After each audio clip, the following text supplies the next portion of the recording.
Joining me now, Tasmanian Senator Eric Abetz, who of course keeps a very, very close eye on what's going on in Beijing. Now, Eric, Beijing's broadcast of this provocative tweet is now the latest flashpoint, if you like, in a relationship rocked by a growing diplomatic divide. There's been, well, universal outrage and condemnation today, the likes of which I think I haven't seen in Australian politics for some time. What's your take on it, Senator? Well, I think the take of every Australian is that it's belligerent, it's immature, it's unacceptable, it's offensive.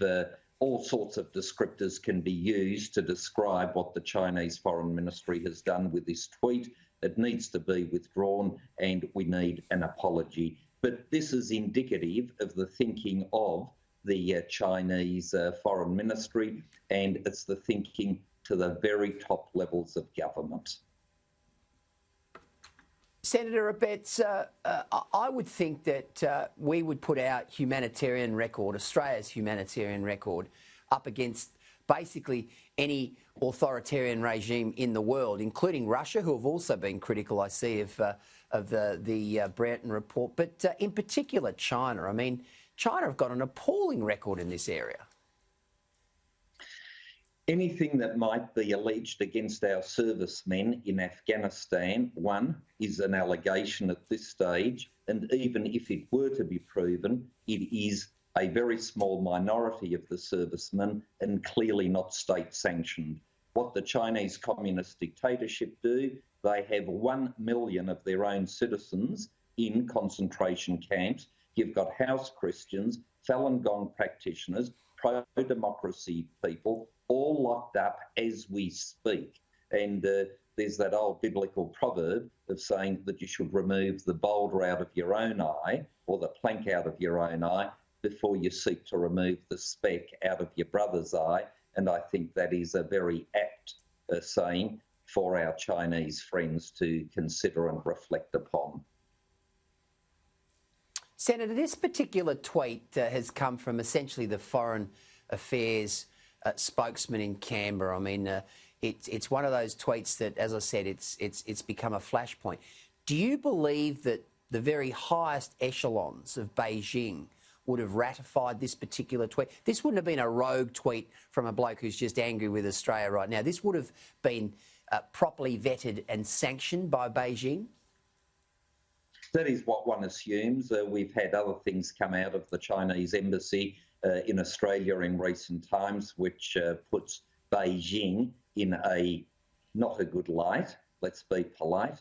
In those circumstances, you would have thought if the regime, if the dictatorship were concerned about their representative in Australia, they would have put some restrictions on him. That clearly has not occurred. Therefore, we can only assume that it is sanctioned. Furthermore, if it wasn't sanctioned, you would have thought the Foreign Ministry in Beijing would have immediately come out, apologised and recalled their ambassador back to Beijing.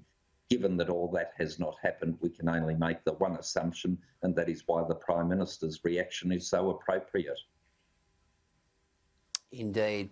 Senator Abetz, the other thing that I think it's important we get on the record here is that Australia relies very heavily on China for trade, and of course we've seen sanctions in recent weeks that have affected barley, wine. We're about to speak to a leading wine producer about the impacts of that, meat. There's been a whole range of sanctions that have been applied. Is it time that we had a real diversification strategy, a proper, measured, considered, well-researched diversification strategy to wean ourselves off this type of bullying and punitive action that these guys are engaging in? Absolutely, Peter. We should never have allowed ourselves to get into this situation. There's that old conservative saying, don't put all your eggs into the one basket, and the consequences are there for all to see in the event that you fall over.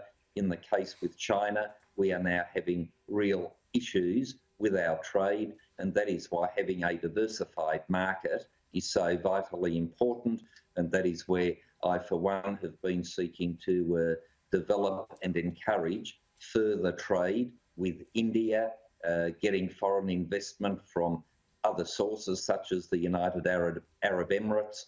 We need to diversify our foreign investment in Australia and also our export markets. And this has been a wake-up call, I would have thought, for absolutely everybody to ensure that we've always got a plan B for our products and we sell to a diversity of markets. So if somebody like China tries to pull it on, we are not 100% compromised. And within some sectors, we are nearly 100% compromised, because with some products, over 90% of the produce we make in Australia actually goes to China. All right. Good to talk to you tonight, Senator Abetz. Always great to see you. Thank you very much for having me.